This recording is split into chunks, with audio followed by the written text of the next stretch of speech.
دنیا کی تاریخ میں آج بھی جب کسی ظالم بادشاہ، کسی حکمران یا کسی جرنیل کا ذکر ہوتا ہے تو سب سے پہلا نام چنگیز خان کا آتا ہے۔ چنگیز خان کون تھا؟ اس نے سب سے پہلا قتل کب اور کیوں کیا تھا؟ چنگیز خان کو دنیا کو فتح کرنے کا جنون کیوں سوار تھا؟ چنگیز خان نے اپنی زندگی میں کتنے لوگوں کا قتل کیا تھا اور چنگیز خان کی موت کیسے واقع ہوئی تھی؟ ناظرین، آج یہی ہماری ویڈیو کا موضوع ہے۔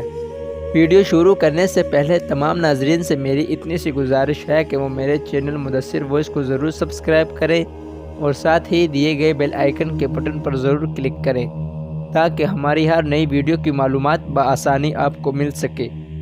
چنگیز خان اس ظلم، بربریت اور تباہی کا نام ہے جس کو لکھنے کی وجہ سے مورخین کے قلم لوح اگل کر کہتے ہیں کہ ابھی تک چنگیز خان کے ظلم کا ایک باب بھی مکمل نہیں ہوا۔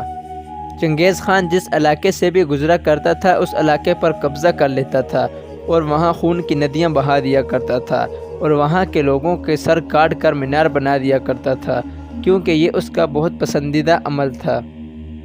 ویڈیو میں آگے بڑھنے سے پہلے ہم آپ کو چنگیز خان کی ابتدائی زندگی کے بارے میں کچھ معلومات سے آگاہ کریں گے۔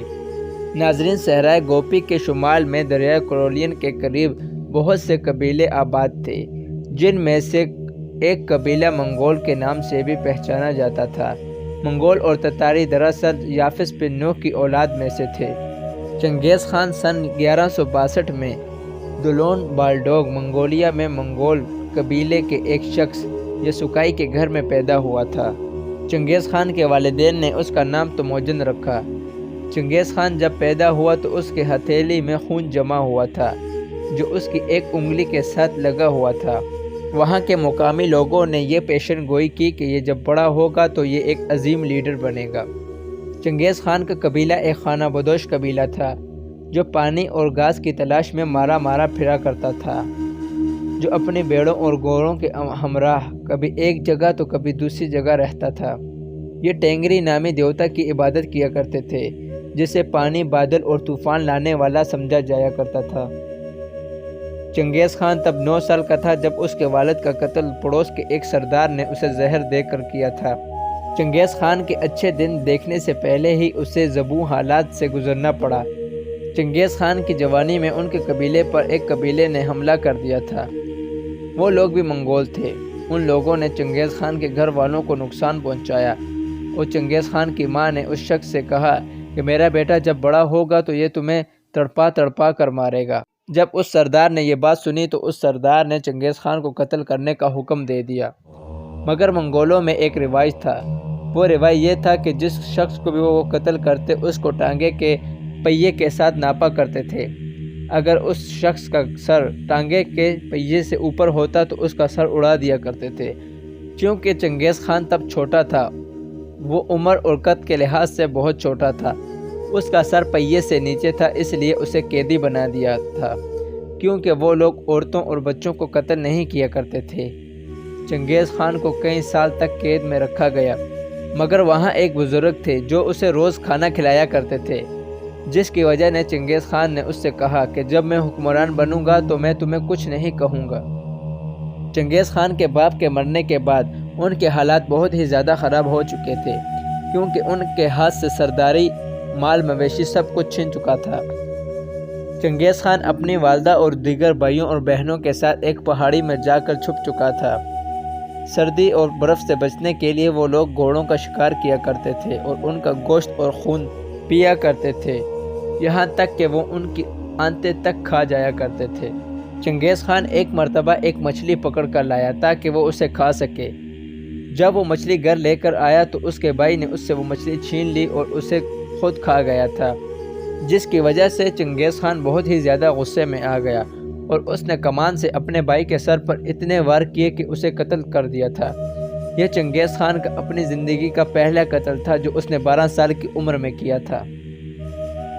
چنگیز خان کی ماں اکثر اپنے بیٹے کو اس کے پاس بٹھا کر اس کے اپنے آبا و اجداد کے بہادری کے اسے قصے سنایا کرتی تھی۔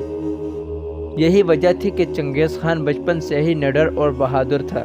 وہ کون سا واقعہ تھا جس کی وجہ سے چنگیز خان کے دل میں انسانیت مر چکی تھی؟ اور یہ وہی واقعہ تھا جسے لوگ کہا کرتے ہیں کہ اس کی وجہ سے چنگیز خان دنیا کا سب سے ظالم ترین شخص بنا۔ یہ واقعہ اس کی بیوی بورتا خاتون کا اغوا ہونا تھا۔ وسطی ایشیا کے شمالی قبائل میں عورتوں کا اغوا ہونا ایک معمولی بات تھی۔ خود اس کی ماں کو اس کا باپ اس کے قبیلے سے اغوا کر لایا تھا اور اس سے شادی کی تھی۔ چنگیز خان کی بیوی کو ایک دشمن قبیلے نے اغوا کر لیا تھا اور اسے کئی سالوں تک یرغمال بنایا تھا۔ چنگیز خان اپنی بیوی سے بے انتہا محبت کرتا تھا، جس کی وجہ سے اس نے اپنی بیوی کی رہائی کے لیے اس دشمن قبیلے پر پے در پے حملے کیے اور اپنی بیوی کو وہاں سے رہا کر دیا تھا۔ جب چنگیز خان نے اپنی بیوی کو دشمنوں کی قید سے رہا کیا تب اس کی بیوی حاملہ تھی۔ یہ دیکھ کر بھی چنگیز خان نے اپنی بیوی سے کچھ نہ کہا بلکہ اسے اپنے ساتھ گھر لے آیا۔ ناظرین، 1175 میں جب چنگیز خان اپنے قبیلے کا سردار بنا تو ہر جگہ اس کی واہ واہ چلتی تھی۔ چنگیز خان نے اپنے تمام سرداروں کو اکٹھا کیا اور ان کو دیگر علاقوں کو فتح کرنے کا منصوبہ پیش کیا، کیونکہ اس وقت زیادہ تر منگولوں کی دوسرے علاقوں پر حاکمیت تھی۔ ناظرین، اس مشورے کے بعد تمام سرداروں کے دلوں میں اس نے اپنی عزت قائم کر لی تھی اور تمام سرداروں نے اسے اپنا سردار چن لیا تھا، یعنی منگولوں کا سردار۔ ناظرین، اس وقت منگولوں میں یہ رواج تھا کہ وہ اپنا سردار خود کسی کو چن سکتے ہیں جو بہادر اور عقل رکھنے والا ہو۔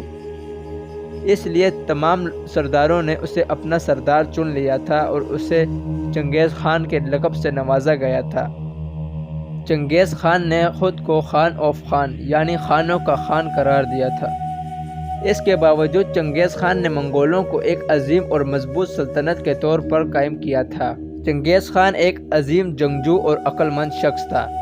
اس کی عقل اور بہادری کا اندازہ اس بات سے لگایا جا سکتا ہے کہ جیسے سکندر اعظم بہادر اور عقل مند تھے۔ چنگیز خان نے دنیا کو فتح کرنے کے لیے اپنے سفیر مختلف ممالک میں بھیجے، جن میں سے زیادہ تر قتل ہو کر واپس آئے۔ قتل ہونے کی وجہ کہ اس واقعے نے اس کے دل میں انسانیت کو مار دیا تھا۔ چنگیز خان نے شمالی چین اور افغانستان کے کئی علاقے فتح کیے۔ اس کی فوج نے جنوبی یورپ اور شمالی ہند تک یلغار کی۔ منگول فوج چنگیز خان کی قیادت میں سے جہاں سے بھی گزرتی وہاں موت ہی موت اور لاشیں ہی لاشیں، یہاں تک کہ خون کی ندیاں نظر آتی تھیں۔ کہا جاتا ہے کہ منگول فوج جہاں سے بھی گزرتی تھی وہاں سالوں سالوں تک گھاس تک نہ اگتی تھی اور کھوپڑیاں ہی کھوپڑیاں نظر آتی تھیں۔ ناظرین، چنگیز خان نے اپنی زندگی میں تقریباً 4 کروڑ لوگوں کا قتل عام کیا اور اس نے 1 گھنٹے میں 17,48,000 لوگوں کو قتل کرنے کا عالمی ریکارڈ بنایا، جو آج بھی تقریباً قائم ہے۔ اور آج بھی چنگیز خان کو ظالم ترین اور سفاک ترین حکمران کے نام سے یاد کیا جاتا ہے۔ اس کے علاوہ چنگیز خان کسی بھی حکومت پر قبضہ کرتا یا اس کی سلطنت پر قبضہ کرتا تو وہاں کے سب لوگوں کو قتل کر دیتا، یہاں تک کہ ان کی کھوپڑیوں کو کاٹ کر ان کا مینار بنانے میں وہ شہرت رکھتا تھا۔ اس کے علاوہ وہ ان کھوپڑیوں میں شراب بنا کر پیا کرتا تھا، اور اس روایت کو ہلاکو خان نے یعنی اس کے پوتے نے کئی دہائیوں تک جاری رکھا۔ چنگیز خان کے ظلم اور جبر کا نشانہ بننے والوں میں سب سے زیادہ مسلمان اور چینی ہوا کرتے تھے۔ چنگیز خان نے ظلم کا بازار اس لیے گرم رکھا کیونکہ وہ چاہتا تھا کہ دنیا اسے یاد رکھے، کیونکہ چنگیز خان کہا کرتا تھا کہ اچھائی کی کوئی آواز نہیں ہوتی، جبکہ برائی کو بہت دور تک سنا جاتا ہے۔ ایک مرتبہ چنگیز خان نے سلطان خوارزم شاہ کو خط لکھا تاکہ وہ اس سے دوستی کر سکے اور تجارت جاری رکھے۔ جب چنگیز خان نے اپنا خط سفیر کے ہاتھ سلطان کو بھجوایا تو سلطان کے ایک وزیر نے اس کا قتل کر دیا۔ جب چنگیز خان کو اس کی خبر ملی تو چنگیز خان نے کوئی بڑا قدم نہ اٹھایا بلکہ وہ خاموش رہا۔ اس کے علاوہ چنگیز خان نے اس سلطان کو ایک اور خط لکھا کہ آپ کے وزیر نے میرے سفیر کا قتل کر دیا ہے، لہٰذا اسے سزا دی جائے۔ جب سلطان نے چنگیز خان کا یہ خط پڑھا تو اس نے غصے میں آ کر اس سفیر کا قتل کر دیا۔ چنگیز خان کو اس بات کی خبر ملی مگر وہ اس بار بھی چپ رہا اور اس نے کوئی بڑا قدم نہ اٹھایا، مگر اس بار بھی اس نے سلطان کو تیسرا خط لکھا کہ سفیروں کو قتل کرنا آپ کے شایان شان نہیں، یہ سلطانوں کے لائق نہیں کہ وہ کسی کے سفیر کو قتل کریں۔ مگر سلطان نے اس بار بھی وہی حرکت کی۔ چنگیز خان نے اللہ تعالیٰ سے دعا مانگی۔ اس نے کہا کہ اے مسلمانوں کے پروردگار، مجھے اتنا علم ہے کہ تو کسی کی دعا رد نہیں کرتا، تو ہر کسی کی دعا کو قبول کرتا ہے، چاہے وہ مسلمان ہو یا پھر کافر۔ میری تجھ سے یہی التجا ہے کہ مجھے اس سلطان پر فتح دے۔ اس کے بعد چنگیز خان نے اس پر حملہ کیا۔ جب چنگیز خان نے اس پر حملہ کیا تو چنگیز خان نے وہاں کے تمام لوگوں کا قتل عام کیا، یہاں تک کہ اس نے حکم دیا کہ یہاں پر اڑنے والے پرندے کا بھی قتل کیا جائے۔ لہٰذا اس نے وہاں بلی، کتے، ہر جاندار چیز کا قتل کیا۔ اس کے باوجود وہ سلطان کے پیچھے پڑا رہا، کیونکہ سلطان کبھی ایک جگہ کبھی دوسری جگہ بھاگتا رہا۔ سلطان کے بھاگنے کی وجہ سے چنگیز خان کا دل اور مطمئن ہو گیا اور اس میں اور ہمت بڑھ گئی تھی۔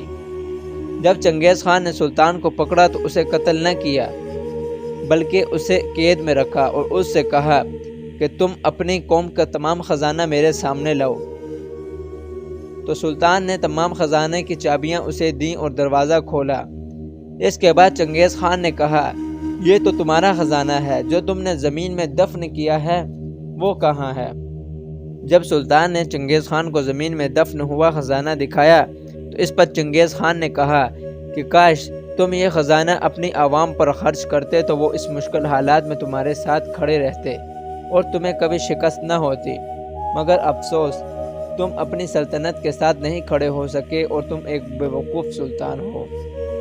ناظرین، چنگیز خان نے تقریباً اس دنیا کی سب سے زیادہ فتح حاصل کی تھی اور وہ تقریباً آدھی دنیا پر حکومت کیا کرتا تھا۔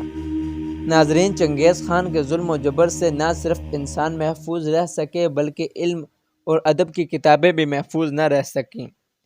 لہٰذا اس نے بغداد پر حملے کے بعد مسلمانوں کے کئی ہزاروں پرانی علمی کتابوں کو جلا کر راکھ کر دیا اور کئی ہزار کتابوں کو دریا میں بہا دیا۔ ان کتابوں کی تعداد کا اندازہ اس بات سے لگایا جا سکتا ہے کہ ان کتابوں کی سیاہی کی وجہ سے اس دریا کا پانی کالا رہا۔ لہٰذا ابو ہریرہ سے روایت ہے، ایک مرتبہ رسول اللہ صلی اللہ علیہ وسلم نے فرمایا کہ قیامت اس وقت تک نازل نہ ہوگی جب تک تم چھوٹی آنکھوں والے، سرخ چہروں والے اور چپٹی ناک والے ترکوں سے جنگ نہ کر لو۔ اسلامی تاریخی کتابوں میں ان منگولوں کو فتنے کے نام سے جانا جاتا ہے۔ ناظرین، چنگیز خان اور اس کی نسل اس قدر خون کی پیاسی کیوں تھی؟ اسلامی روایات کے مطابق چنگیز خان کو اس کے قبیلوں والوں نے ناعزت دی اور اسے ٹھکرا دیا۔ اس کا اس قدر جابر اور ظالم حکمران بننے کے پیچھے اس کے قبیلے والوں کا ہاتھ تھا، کیونکہ انہوں نے ایک چلاک، عیار اور بہادر نوجوان کو قابو کرنے کے بجائے اسے اور بگاڑ دیا تھا۔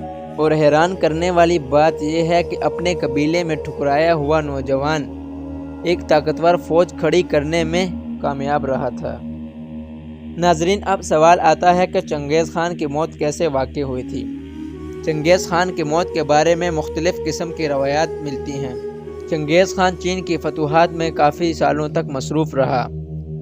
18 اگست 1227 میں ینگ چوان کے شہر میں چنگیز خان ایک بیماری میں مبتلا ہوا اور وہیں فوت ہو گیا تھا۔ اس کی موت کے پیچھے کئی مفروضے واقع ہیں۔ ایک مرتبہ وہ شکار کر رہا تھا کہ اچانک اپنے گھوڑے سے نیچے گر گیا اور زخموں سے لت پت ہو گیا۔ زخم نہ ٹھیک ہونے کی وجہ سے وہ اسی حالت میں مر گیا تھا۔ ایک اور روایت کے مطابق ینگ چوان میں سے کئی کنیزیں چنگیز خان کے خیمے میں داخل ہوئیں۔ ان میں سے ایک کنیز نے موقع پا کر زہریلے خنجر سے چنگیز خان پر اتنے وار کیے کہ اسے موقع پر ہی قتل کر دیا تھا۔ ایک اور روایت کے مطابق یہ آتا ہے کہ ینگ چوان کی فتح کے دوران اسے ایک زہریلا تیر لگا، جس کی وجہ سے وہ زخمی ہوا اور اسی حالت میں مر گیا تھا۔ لیکن سب سے زیادہ روایت یہ ملتی ہے کہ وہ بیماری کی وجہ سے مرا تھا۔ اس کے بعد اس کی میت کو اس کے آبائی گاؤں میں لایا گیا اور اس کی وصیت کے مطابق اس کو ایک جگہ پر دفن کر دیا گیا اور اس کے اولادوں نے اس کا ایک مقبرہ بنایا جو آج تک قائم ہے۔ ناظرین، اس کی اولادوں نے اس کی قبر کو جگہ جگہ کھودا تاکہ کسی کو اس کی قبر نہ مل سکے۔ ناظرین، اسی ویڈیو کے اہتمام پر یہ امید کرتا ہوں کہ آپ کو ہماری ویڈیو بہت ہی پسند آئی ہوگی۔ انشاءاللہ ملتے ہیں اگلی ویڈیو میں، جس کا عنوان یہ ہوگا کہ منگولوں کا خاتمہ کس نے کیا تھا اور منگولوں میں سب سے پہلا مسلمان کون تھا، اور ناظرین اس کے بعد ہلاکو خان کی زندگی پر روشنی ڈالیں گے۔ ناظرین اسی ویڈیو کے اہتمام پر میں آپ سے اجازت چاہوں گا۔ اللہ حافظ۔